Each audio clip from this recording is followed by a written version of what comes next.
Vadi Pashata Desadarine Namaste Sarasate Deve Garavani Pracharine Nirvishesa Sunnavadi Pashata Desadarine Jaya Sri Krishna Chaitanya Prabhu Nityananda Sri Advaita Gadadhara Sivasadi Gaur Bhakta Vrinda Jaya Sri Krishna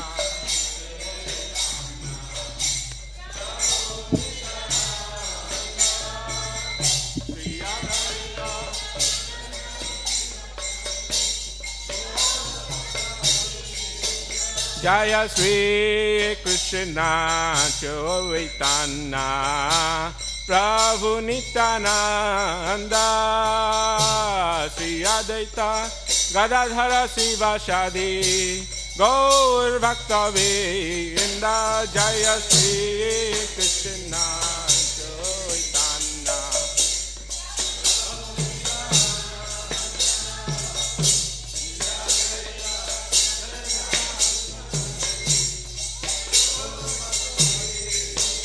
Jaya Sri Krishna Chaitanya Prabhu Nityananda Sri Advaita Gadadhara Sivasadi Gaur Bhakta Vrinda Jaya Sri Krishna Chaitanya Prabhu Nityananda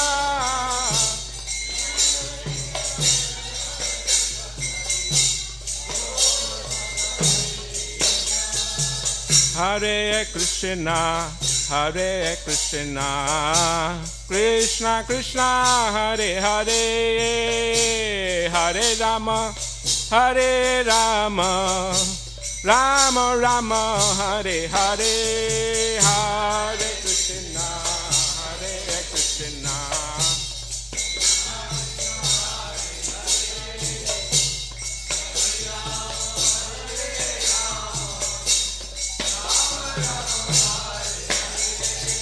Hare Krishna, Hare Krishna, Krishna Krishna, Hare Hare, Hare Rama, Hare Rama, Rama Rama, Hare Hare, Hare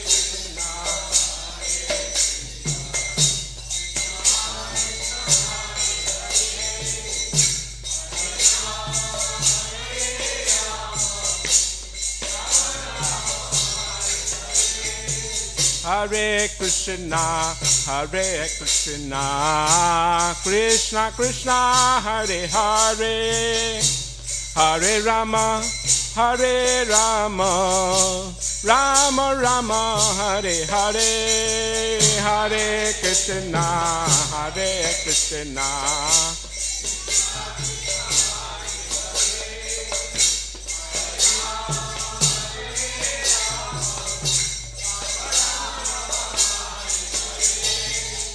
Hare Krishna, Hare Krishna,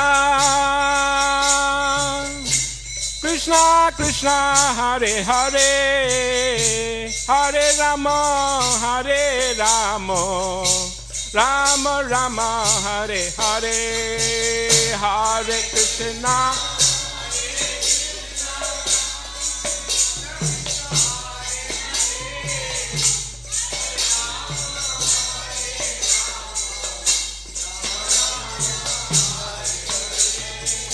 Hare Krishna, Hare Krishna,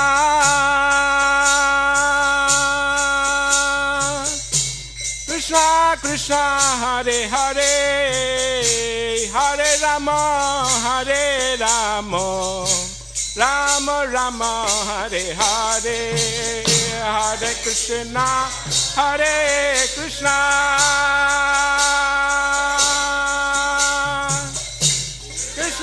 Krishna, Hare Hare,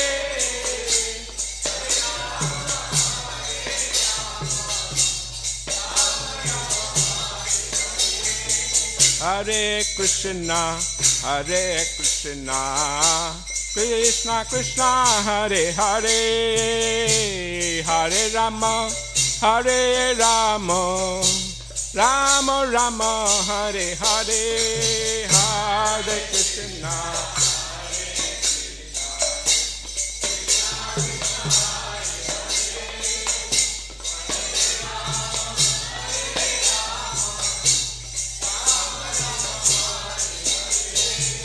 Hare Krishna, Krishna Krishna, Hare Hare, Hare Rama, Hare Rama, Rama Rama, Hare Hare, Hare Krishna, Hare Krishna.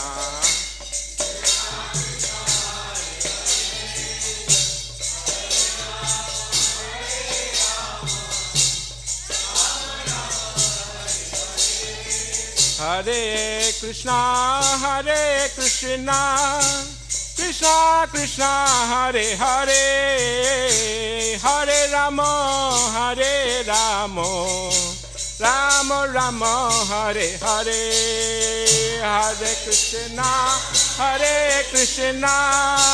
Krishna Krishna, Hare Hare.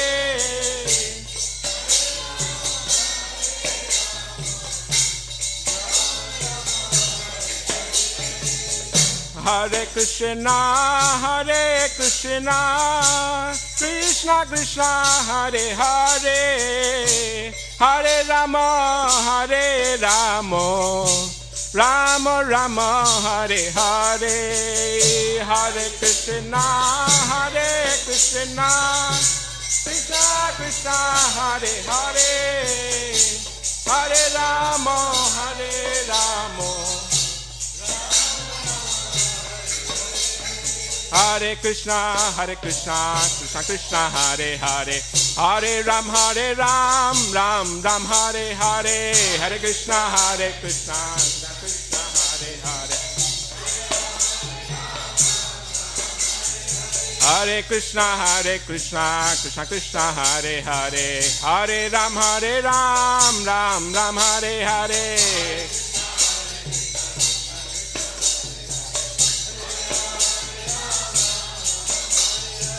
Hare Krishna, Krishna Krishna, Hare Hare, Hare Ram, Ram Ram, Hare Hare.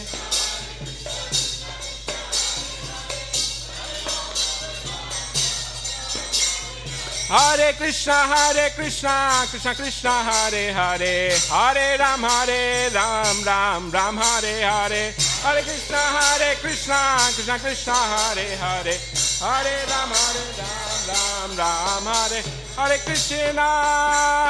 Krishna, Krishna Krishna, Hare Hare, Hare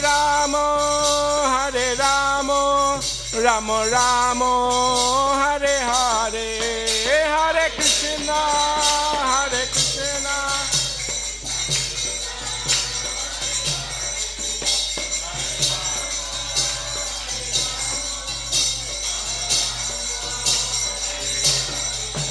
Hare Krishna, Hare Krishna, Krishna Krishna, Hare Hare, Hare Rama, Rama Rama, Hare Hare, Hare Krishna.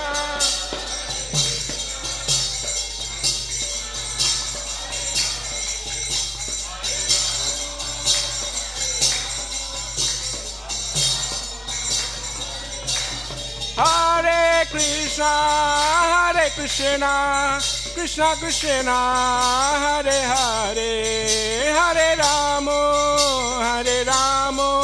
Rama Rama, Hare Hare, Hare Krishna.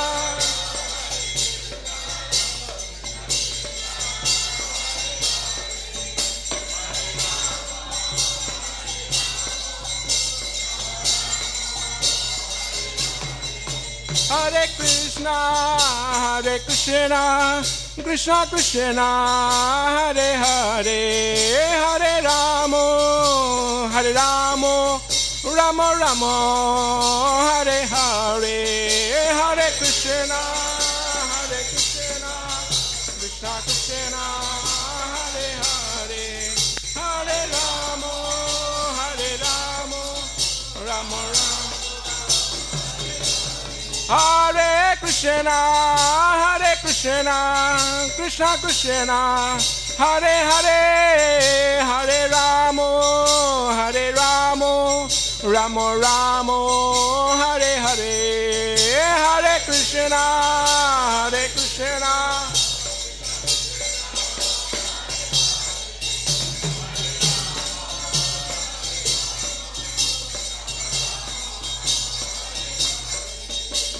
Hare Krishna, Krishna Krishna, Hare Hare, Hare Ram, Ram Ram, Hare Hare, Hare Krishna, Krishna Krishna, Hare Hare, Hare Krishna, Krishna Krishna, Hare Hare, Hare Ram, Ram Ram, Hare Hare.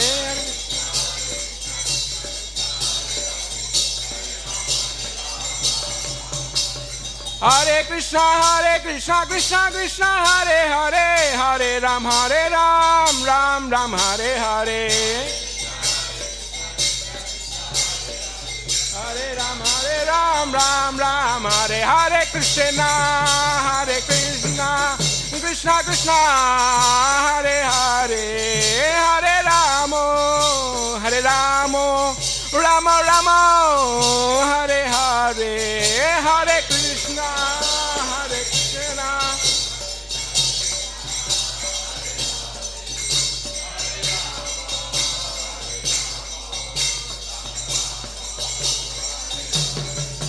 Hare Krishna, Krishna Krishna, Hare Hare, Hare Ramo, Rama Rama, Hare Hare, Hare Krishna, Krishna Krishna, Hare Hare, Hare Ramo, Rama Rama, Hare Krishna, Krishna Krishna, Hare Hare, Hare Ramo, Rama Rama, Hare Hare, Hare Krishna, Krishna.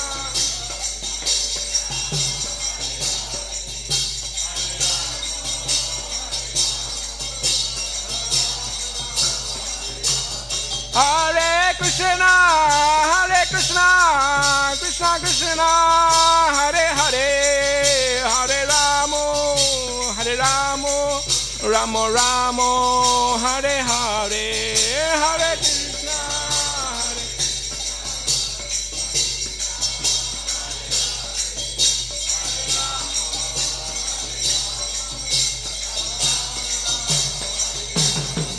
Jaya Radha Madhava, Radha Madhava Surade.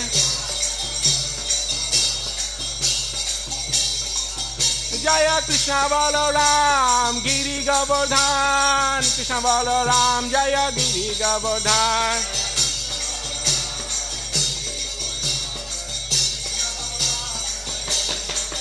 Jaya Gauranitai, Jaya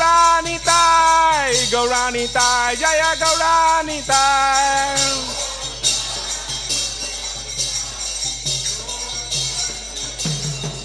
Jaya Jaya Prabhupada,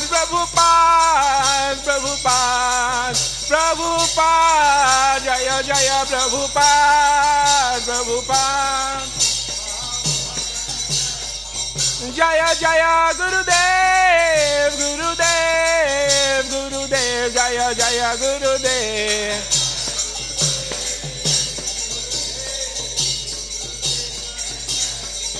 Nita Gaura Haribol,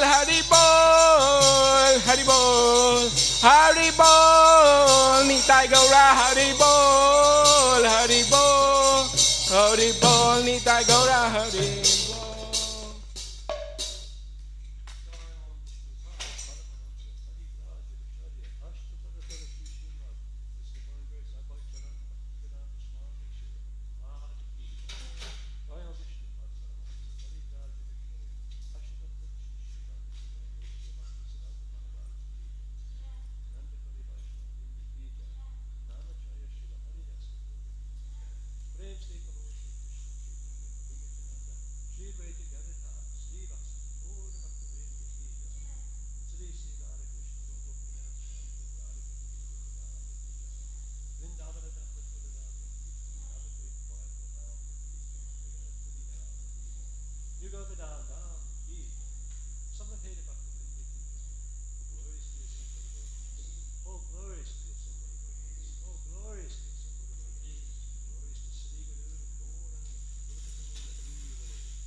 Radha Madhava Kunja Vihari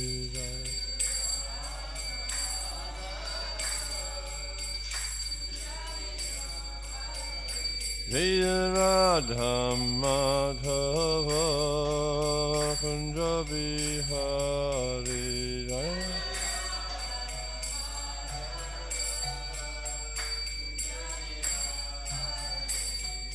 Gopijana Vallabha Girivadachari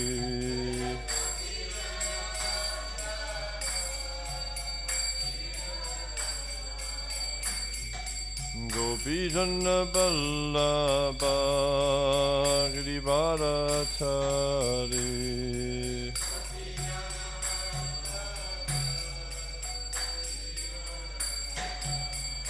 Jaya Radha Madhava Kunja Vihari Jaya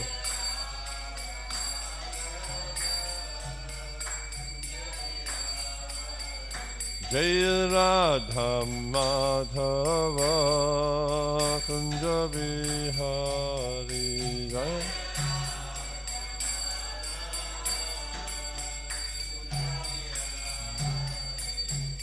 Gopijana Vallabha Girivadachari Gopijana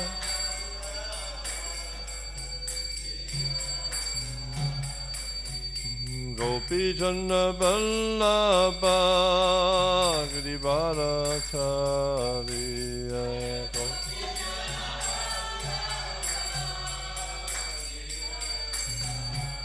Yashoda Nandana Braja Jana Ranjana Yashoda Yashoda Nandana Braja Jana Ranjana Yashoda Nandana Yamuna Tira Vanachari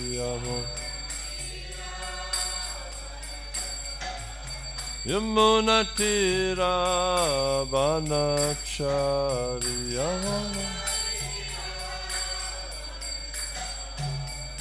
Jaya Radha Madhava Kunja Vihari Jaya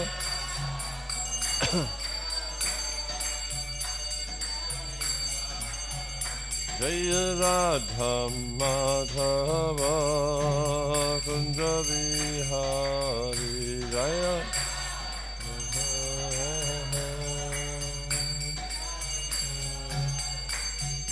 Gopijana Vallabha Girivadachari Gopijana Vallabha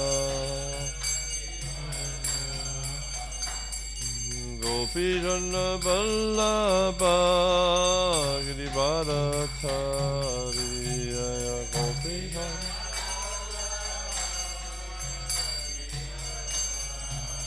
Yashoda Nandana Braja Jana Ranjana Yashoda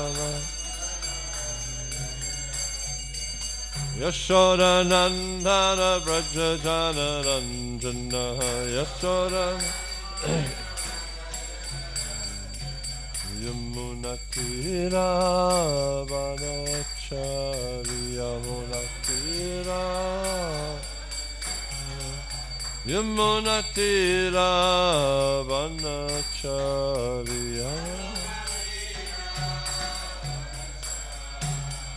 Jaya Radha Madhava Kunja Vihari Jaya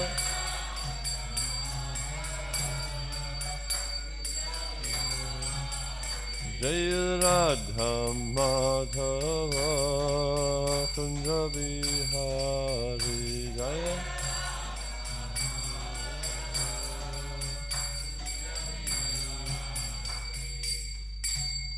Jaya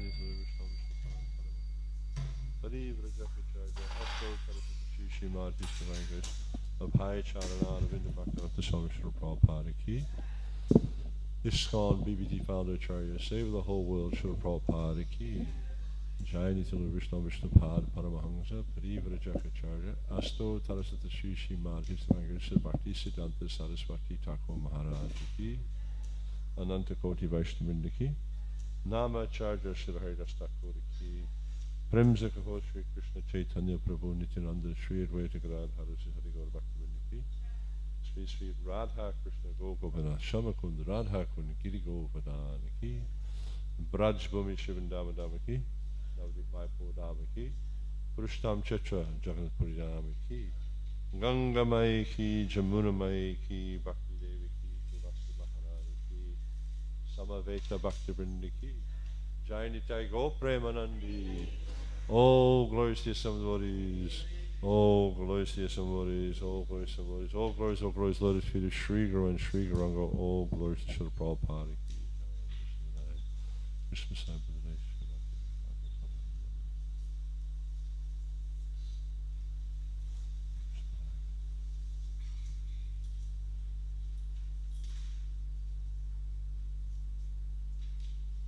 Om Namo Bhagavate Vasudevaya. Om Namo Bhagavate Vasudevaya. Om Namo Bhagavate Vasudevaya.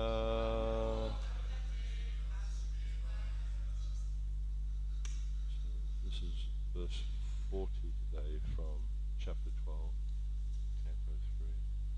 Sodasi Uktau Puva Vaktrat Sodasyukto Puva Vaktrat Sodasyukto Puva Vaktrat Purishi Agnistuta Ata Purishagnistuta Vatta Purishvagnistata Vatta Shodasyukto Pavavaktrat Purishvagnistata Vatta Apto Yamani Tiratro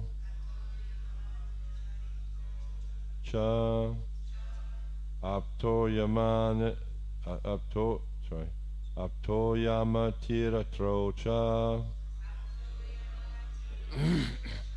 Apto Yama Tiratro Cha Vajpayam Sagoshavam Vajapayam Sagoshavam Vajapayam Sagoshavam Apto Yamati Ratrocha Vajapayam Sagoshavam Sodasyukto Pavavaktrat Purishvagnistutavata Apto Yamati Ratrocha Vajapayam Sagoshavam Sodashvukto Puvaravatrat Purish Yagnistutavata Apto Yamati Ratrocha Vajapayam Sagoshavam.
Shodashayukta, types of sacrifice. Purva Vaktrat, from the eastern mouth. It's interesting how Prabhupada's translated this, because usually Purva means the first or the most prominent one. So we understand that the east is the most prominent direction from these types of statements. And usually when you install deities, just like we see here with Govardhana, they're facing the east, and it's quite common in temples. You'll see that the deities are generally installed facing east. And also we see, if we look at the way that Vishwanath Chakravarti Thakur has translated this verse and the way that Prabhupada's translated this verse, there's a difference. It's not that one's right and one's wrong, it's just different. And Vishwanath Chakravarti Thakur has tended to indicate that Purva Vaktrat, Vak means to speak or speech. So Vaktrat, the place where speech is coming from, is obviously the mouth. But Purva means the first, but Prabhupada's translated as being, it's all come from the eastern mouth, whereas if we look at Vishwanath Chakravarti Thakur's commentaries, he's indicating starting from the east, then it goes east, south, west, north, so it goes, clockwise around. So they just have different perspectives on it. Purishi Agnistuto, types of sacrifice. Ata, then. Apto Yamana Atiratro, types of sacrifice. Cha, and. Vajapayam, types of sacrifice. Wasn't there a president of India recently, Vajpaya or something? He opened the temple in Delhi? A similar name. Sagoshavam, type of sacrifice. Of course, we understand a Vajapayam is a horse sacrifice, and a Goshavam is, come on, cowherds. Who's a Gosha? Gosha means a cowherd. Yeah? So it's a cow sacrifice. Yeah? Translation. All the different varieties of fire sacrifice, Sodashi, Ukto, Purashi, Agdistoma, Aptoryama, Atiratra, Vajapayam, and Goshava became manifested from the eastern mouth of Brahma, responsively. All the different varieties of fire sacrifices, Sodashi, Ukto, Purashi, Agnistoma, Aptoryama, Atiratra, Vajapaya, and Goshava became manifested from the eastern mouth of Brahma. There's no purport to this. We'll read the second verse in a minute. But it's kind of interesting the way this section of the Srimad Bhagavatam is unfolding, because we can see that from verse 28 onwards, it's explaining the secondary creation, and we understand in the end of the last chapter of the second canto, I think it is. There's that Atra Shaga Vishagascha. I don't remember the whole verse, but essentially, Shukadev Goswami is explaining the 10 topics of the Bhagavatam. So it starts off with Atra, therefore, Shaga means creation. Then Vishaga comes to secondary creation. I can't remember all actually, I think I'll be best to.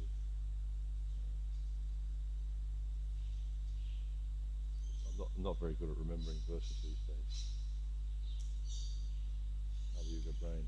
Astanam Poshnam Utaya Manvantare Shanukata Niroda Mukti Ashraya. So it starts off with, the first thing is creation, then sub-creation, planetary systems, protection by the Lord, the creative impetus, the change of manus, the science of God, returning back home to Godhead, and this liberation, and of course the summum bonum, the Supreme Personality of Godhead.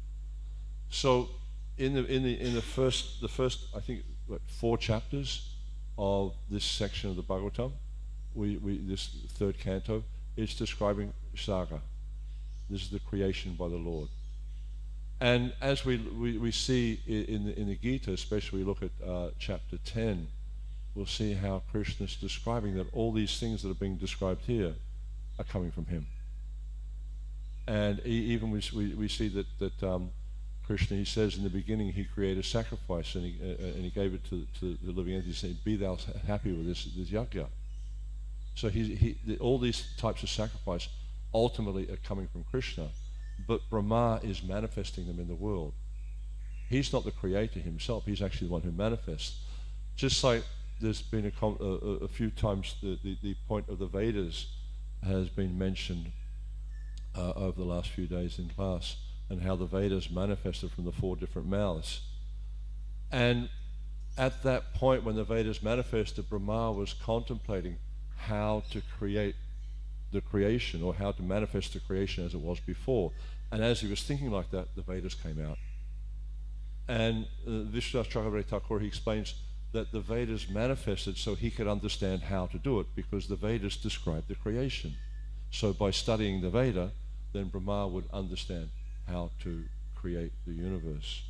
So it's a very interesting kind of way that this is unfolding, and you'll see that there's different steps in the creation. It's not all just Brahma's just coming up with everything, because when he appeared on top of the lotus, he didn't even know who he was. He didn't know where he was. He didn't know who his creator was. He had no knowledge at all. But he heard the words tapa, and he understood that means that I need to perform austerity. And we'll see that this is a common theme that's given in the scriptures, is by the performance of yajna, or by the performance of austerity or tapasya, then one gains the goal. And even we see that in devotional practice, we perform austerities. We follow the regulative principles. We rise early in the morning. We do various types of tapasya in order to achieve the spiritual goal. And actually, even just existing in this world, being in this world, is tapasya. There's an interesting story. Prabhupada was going on a morning walk in Vrindavan, and I can't remember if it was Shama Sundar or Gurudas was chanting Gayatri, and he saw that Prabhupada was leaving to go on a morning walk. So he jumped up and he just ran out after Srila Prabhupada. Didn't put on his shoes. And Srila Prabhupada said, "Oh, where are your shoes?" And he said, "Oh, Srila Prabhupada, when I'm with you, I don't feel any pain. I don't need to wear shoes." And Prabhupada, he says, "There's already enough austerities in this material world without inventing something." Yeah? So it's the fact that it's like in this material world, it's already an austere place to exist. We don't need to come up with some additional austerity. And the actual reality is just to follow the 4 regulative principles is sufficient austerity for us to purify our hearts and to ultimately go back to Godhead. But we see here that all throughout how the Bhagavatam, we see that these great devotees are encouraged to practice austerities. And we'll see as this canto unfolds, it talks about Kadama Muni and how he practiced his austerities, and then he encouraged his wife to, or she performed austerities, and then Kapila Muni encouraged his mother Devahuti to perform austerities. So we see how this is unfolding. And so then through Brahma performing the austerities, sitting down on the lotus for 100 celestial years and meditating, he was able to understand about his position. And then he started to realize, okay, I have to create the universe. And then as he was contemplating how to create the universe, the Vedas manifested from his different mouths. And now we see how he's created the different, in the previous verses, he's created the different Vedas, the 4 main Vedas and the 5th Veda, the Puranas and the Itihasyas, and now the different types of sacrifice. Because through sacrifice, one satisfies the Supreme Personality of Godhead. Through sacrifice, all one's necessities in the material world are gained. Just like we see that it is in, I can't remember, it's the 9th chapter of the Gita. I can't remember what chapter it's in.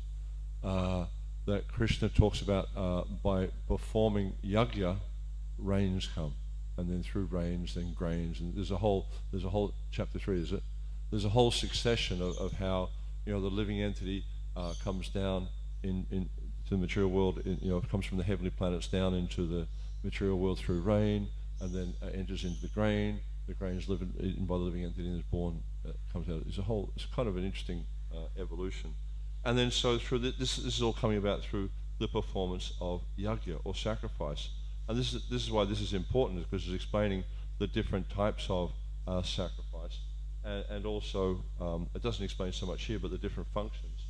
I have a little diagram here that I could use. Let's see if I can find it. And yeah, it just talks about the different functions of these different sacrifices and what they do. I think Sodasi is just the regulation of the sacrifice, and Ukta is I can't remember what it is for now. And then the last two, Vajrapeya and Goshava, this is the horse sacrifice and cow sacrifice. So these all manifested from the mouths of Brahma. Okay, next verse. Vidyadanam tapas satyam dhamma sheti padani cha ashramangcha yata sankyam asrijat sahavritibi. Education, excuse me, education, charity, penance and truth are said to be the four legs of religion. And to learn this, there are 4 orders of life, with different classifications of caste according to vocation. What's Prabhupada talking about there? Varnashram. Specifically?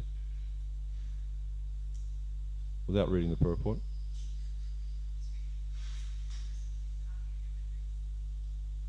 So he's talking about brahmachari, grihastha, vanaprastha, sannyas, and then gone blank, brahmana, kshatriya, vaishya, sudra.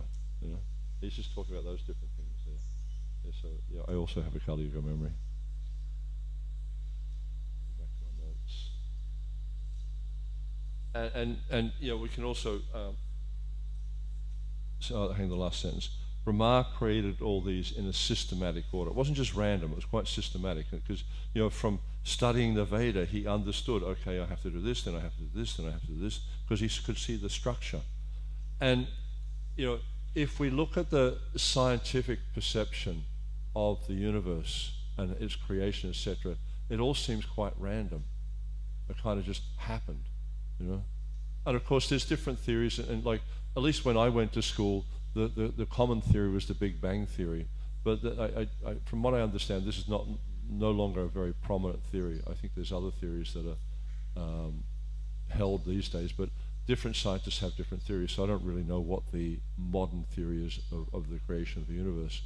They have string theory, and they have the intelligent design theory. Anyway, there's many different theories. But the point here is that's being explained here, that actually it was created very systematically. It was very, very carefully evolved in a particular order to achieve a particular result. And the whole purpose of the creation is not, as the materialistic people consider, is to enjoy the senses, but the purpose of the creation ultimately is to realize who we are. This is the whole purpose of the creation, is to realize that I'm not this body, I'm Krishna's eternal servant, and my business is to serve Krishna. So the creation is structured in a way to help us come to that realization. Because the purpose of our existence is to serve God. It's just like Prabhupada sometimes would give the example of a wealthy man and his servant. The servant is serving the wealthy man, and the wealthy man has so many possessions. But the purpose of those possessions is to serve the wealthy man. And as long as the servant realizes that, he remains within the service of the wealthy man. But as soon as he starts to think that these things are for my pleasure, for my enjoyment, then generally he's removed from that service. Like if the wealthy guy's got lots of cars and the servant decides he's going to go out and drop wheelies in the owner's car, then this is not really considered to be a very good thing to do, and likely he'll be removed from that service. So Prabhupada gives that concept to understand our actual position. Our position is to serve God. God is the supreme enjoyer. Ishvara Parama Krishna Satchidananda Vigraha. That he's the original Ishvara, he's the original enjoyer. I was listening to a class the other day, and Prabhupada was talking about this Swarup. And I thought it was really interesting the way that Prabhupada, because Swarup means own form, original form. It means, you know, who you are. And Prabhupada explained it as Satchidananda Rupa, meaning the form that's full of knowledge, bliss, and eternality. And so this is actually the nature of Krishna. His form is an eternal form. It's full of knowledge, it's full of bliss, and it's eternal. Well, I already said eternal, sorry. So it's the nature of the Lord, is to be always fully cognizant, but always the supreme enjoyer. Whereas the situation of the living entities, even though as we understand our nature from Vedanta Sutra, says Anandamoy Vyasat, our nature is to enjoy, because of our being merged in material nature. And Prabhupada uses this term, he says we're merged in material nature right now. Because of this merging in material nature, we cannot see that nature of this being the eternal enjoyer. We just see matter, and we just experience matter. You know, ultimately the living entity is not merged in anything. The living entity is pure spirit. But because of this identification with the body, because of this identification in the material world, we cannot actually identify ourselves as being eternal spirit soul. Prabhupada's purport. The nucleus of the four social orders, brahmachari or student life, grihastha or household life, vanaprastha or retired life for practicing penance, and sannyas or renounced life for preaching the truth, is the four legs of religion. The vocational divisions are the brahmanas or the intelligent class, the kshatriyas or administrative class, the vaishyas or mercantile productive class, and the shudras or general labor class, who have no specific qualifications. All were systematically planned and created by Brahma for the promotion of self-realization. But what does Krishna say in the 4th chapter of the Gita? I think it's verse, I don't know what verse it is. Chaturvana maya srishtam guna karma vibhagasaha. That I created this. You know, he's saying this comes from me. And there's no contradiction between these two statements, because he is the, as we were saying before, Shaga. The Shaga comes from Krishna. Everything ultimately comes from Krishna. Everything's manifesting from his body. Brahma doesn't have the same capacity. He does, you know, because if Brahma creates, it's just like anyone in this material world, if we expend energy, we need to replace that energy. It's just like, you know, you might go to the gym and do some exercise, and you become tired from that exercise. You need to feed the body, otherwise the body becomes depleted. Krishna doesn't have the same challenge. Prabhupada would sometimes say in spiritual mathematics, 1 + 1 = 1 - 1 equals. Yeah, he's not depleted. Krishna create, as you know, was that it describes in the Brahma Samhita, Advaitam Achyutam Anadam Ananta Rupam, that he has unlimited forms. Krishna is able to expand himself in so many different ways, but he doesn't become depleted. And each one of these expansions is equivalent to the original. It says, Dipacha evi dasantaramabhipeta dipayate vivitahetu samana dharma.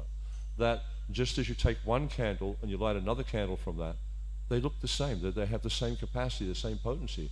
The only difference is one is the original, and that's Krishna. This Ishvara Parama Krishna, Satchidananda Anadi Radhi Govinda, Sarvakarana Karanam. There's only one original, but all the others, because of his omnipotency, because of his supreme potency, have the same capacity as the original. All was systematically planned and created by Brahma for the regular promotion of self-realization. So again, this point, self-realization, that's the whole point of our existence here, is to come to this point to understand that I'm not this body, I'm Krishna's eternal. Jivera Surapahoy, Krishnera Nityadas. That's the point of this existence. Student life is meant for acquiring the best education. Household family life is meant for gratifying the senses, provided it is performed with a charitable disposition of mind. Retirement from household life is meant for penance, for advancement in spiritual life, and renounced life is meant for preaching the absolute truth to people in general. The combined actions of all the members of society make the whole situation favorable for the upliftment of the mission of human life. The beginning of this social institution is based on education meant for purifying the animal propensities of the human being. The highest purificatory process is knowledge of the Supreme Person of Godhead, the purest of the pure. Very wonderful purport by Srila Prabhupada. So what does Prabhupada mean about the animal propensities of human life? Yeah, we see that all living entities are just focused on these things: eating, sleeping, mating, defending. And as we know, in the Hitabadesh, this is ahara nirvaya maitama cha samanya etat pashpi naraman damo hiyariko vishosh damayan hina pashpi samana. That the activities of eating, sleeping, mating, defending are common to both men and animals. But the one, this is dharma adhiko vishesho. This vishesha means like special quality. The one quality that distinguishes a human being from an animal is dharma. Dharma means to understand the nature of the self. It means, ultimately it means religiosity, but it really means to understand the nature of the self. And it says, but if the human being doesn't understand or doesn't endeavor to understand the nature of the self, then dharma hina pashubi samana. Samana, same as an animal, no different from an animal. And that's what we see. This society in this day and age, we see the whole society is just so much caught up in these animal propensities. I was reading something interesting last night about this, where Prabhupada was talking about the different orders, Brahmana, Kshatriya, Vaishya, Sudra, and then he was talking about Malechas, Yavanas, Chandalas. And he was saying that this degradation of the society began with the Malechas. The Yavanas and Chandalas are lower than Malechas, but he's saying the degradation began with the Malechas. I didn't have the time to research further, but I just found it really interesting that Prabhupada was saying this is where the degradation began. And so we see that when living entities don't follow Dharma, then society becomes degraded. And this is the challenge that we're faced with in this day and age in the Krishna consciousness movement, is to try to inspire living entities to take up Dharma, to understand what the purpose of the human form of life is. It's not simply about eating, sleeping, mating, defending.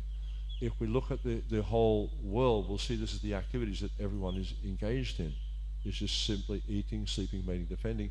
And we see even the leaders of society are promoting this in one way or another. They're promoting eating, sleeping, mating, defending. But this is actually coming from an animal kind of mentality. It's not really understanding what the purpose of human life is for and what we should be doing. As we see that Prahlad Maharaj points out in the 7th canto, that Komara Achara Pragya Dhaman Bhagavatam Inham Dulavam Manusam Janma Tarapi Adruv Martadam. He says there's Dulavam Manusam Janma, this human birth. It's very, very rare. And one who's intelligent should use this human form of life from the tender age. He says, Komaram Achara Pragyo, from the very beginning. We should use this human form. He says, Pragyo, this very advanced intelligence. We should use the human form of life to practice Dharma, to engage in Dharma, and to understand our nature, to understand who we are. This Jivira Surapahoy Krishnera Nityadas. To understand that we are Krishna's eternal servant. Because why? Because we're a manifestation simultaneously different, but not different from Krishna. This Krishnera Tasta Shakti Veda Ved Prakash. We're actually an expansion of Krishna. And just as I was using the example before with the wealthy man, he has his energies in the form of so many possessions. These things are meant to serve him.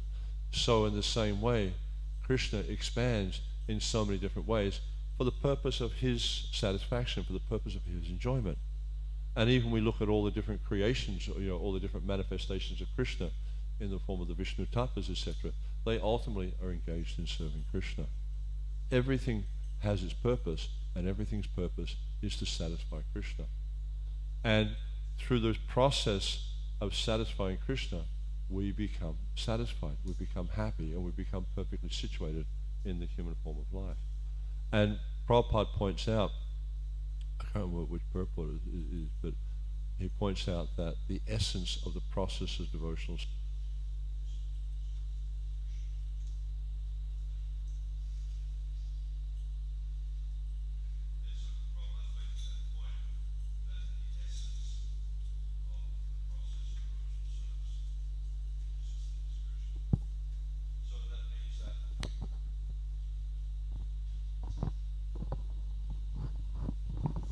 There's a nice verse in the 9th chapter of the Gita where Krishna says, Yat karosi yadasnasi yajduhosi yasya yat tapashasi kunteya tat kurushamarapanam. Whatever you do, whatever you eat, whatever you offer, give away, whatever austerities you perform, do this, O son of Kunti, as an offering to me. So Krishna's making this point that whatever it is you have, whatever it is you're doing, doesn't matter. Just do it to please me. And this verse really wonderfully sums up the process of devotional service, because everything we're doing, everything we're thinking, everything our whole existence should just be done as an offering to Krishna. And then he says, I think 2 verses later, he says, Subha subha parayerevam moksase kamabandhanai sanyasa yoga vimukto mamapaisasi. He said, with your mind fixed on me and this principle of renunciation, he says you become free from the actions of auspicious and inauspicious activities, and with your mind fixed on me at this principle of renunciation, you'll be liberated, and thus you'll come to me. So the point that Krishna's making there in the Gita, and also that verse, Patram Pushpam Param Toyam, is also part of that string of verses, is that by using everything we have at our disposal for the pleasure of Krishna, we'll overcome the influence of this material nature. The same point he makes in the 7th chapter, that this divine energy mind consisting of 3 modes of material nature, very difficult to overcome. But one who surrenders unto me can easily cross beyond it. And there's a wonderful example of how easy it is to cross beyond it, given in the 14th chapter of the 10th canto. There's a verse, Samashriti Parabhava, I can't remember the whole verse right now.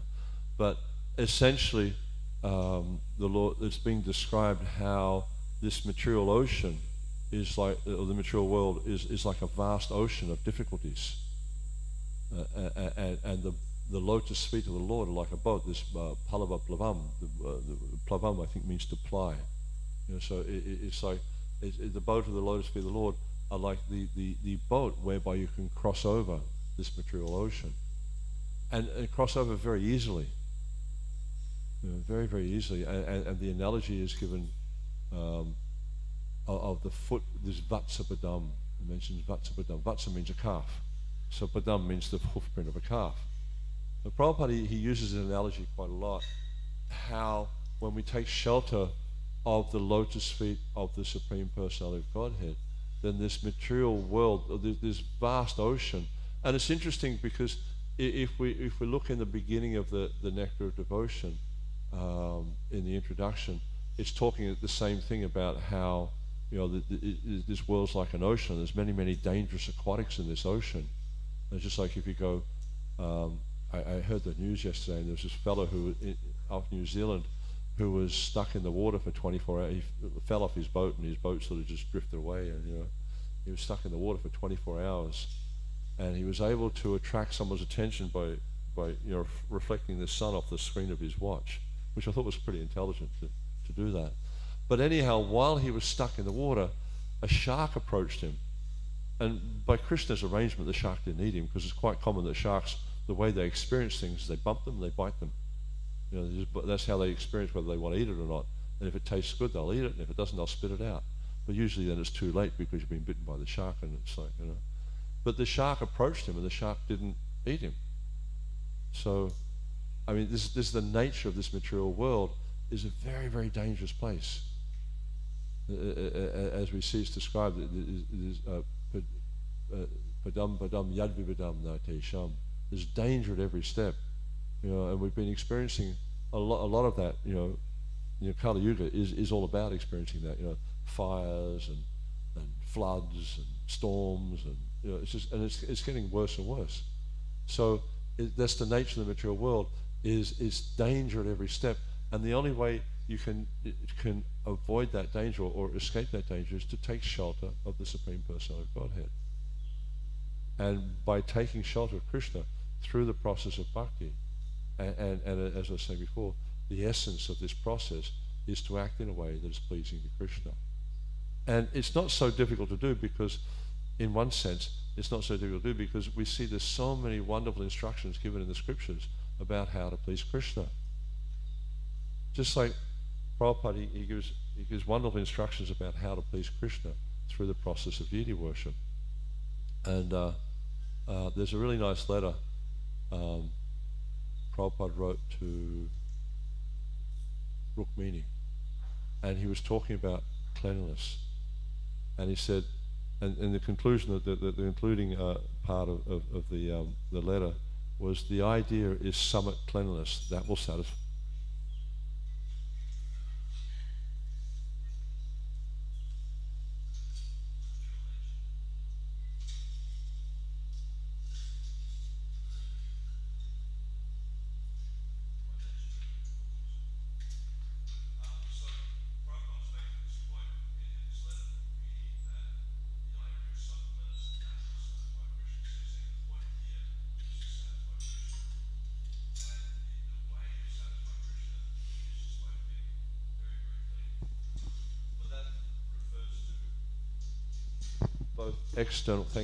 Both external and internal cleanliness.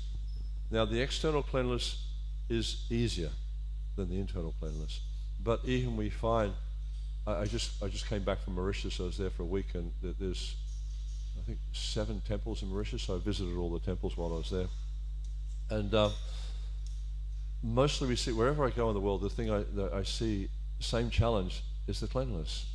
Temples struggle to maintain cleanliness, and in Kali Yuga it's very difficult, because it's just like, if you leave a mirror sitting in a room, right, when it might be spotlessly clean when you put it there and looks nice and clean, but after some time you'll see dust comes and settles on the mirror, and it just builds up and it builds up and it builds up.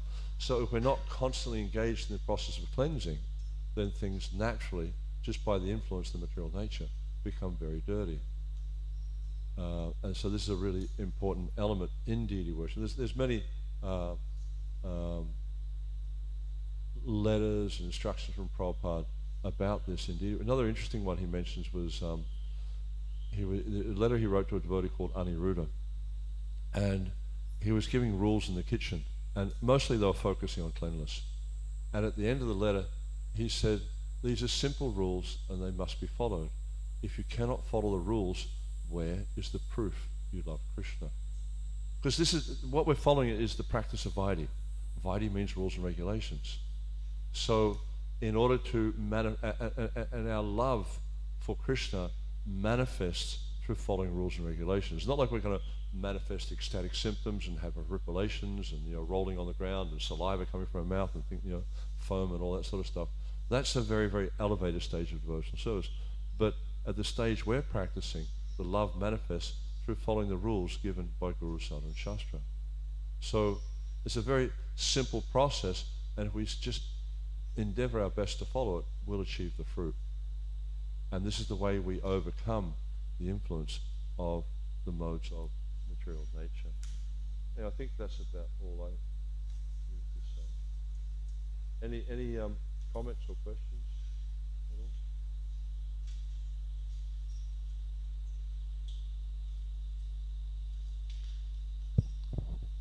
Ram Prasad Prabhu.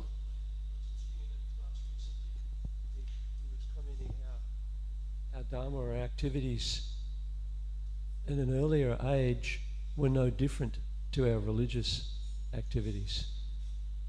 Like now they're separated, aren't they? Sorry? Now they're sort of separated. You've got religious activities and then you've got other things that you do. Yeah. Your job, whatever. But once upon a time, those two things meant the same. But my realization of that is that's our mentality.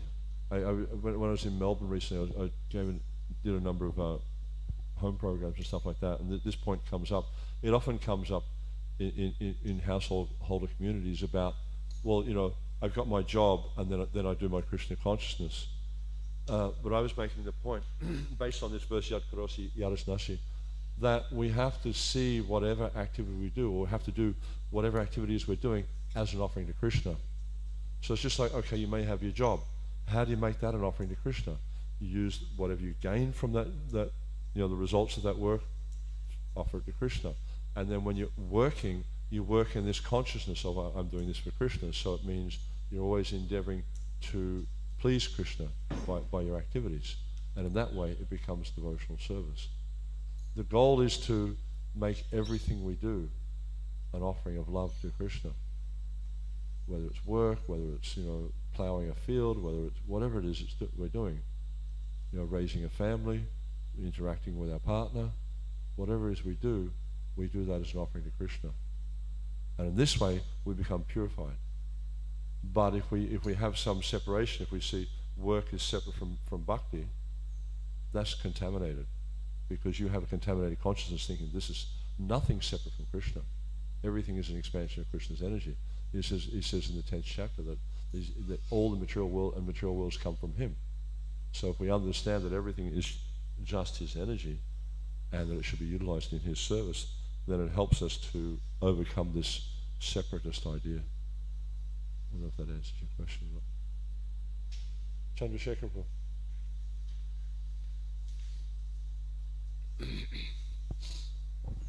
Thank you, Nrsimha Kavaca Prabhu. On the topic of cleanliness, you inspired me to. Two anecdotes came to mind that I want to share because they echo your fine class.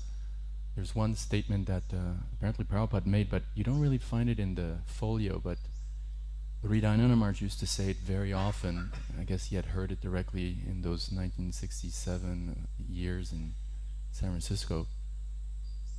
Prabhupada allegedly said we should be known as revolutionary clean. Right? And the other anecdote is one that Yamuna, the famous Yamuna Devi, Govardhana, who sings the morning prayer song, tells in that biography on her, unalloyed bhakti or unalloyed devotion. And according to her, she had a dream one night in which Prabhupada came into her residence and without saying a word was inspecting the place to see if there was any dust, and he ran his finger across the table and looked, and there was no dust, and under the table no dust, on top of a cupboard no dust, and finally he opened a compartment, and inside was a stapler, and he picked up the stapler and he opened the stapler, and then he ran his little finger through the middle of the stapler and then looked at Yamuna and said, aha, and looked at Yamuna and said, aha. A revolutionary clean. Yeah. Thank you. Thank you. Anything else? Okay. Thank you very much. Srila Prabhupada ki, Samaveta Bhaktivinoda ki, Jai Nitai Gaur Premanandi.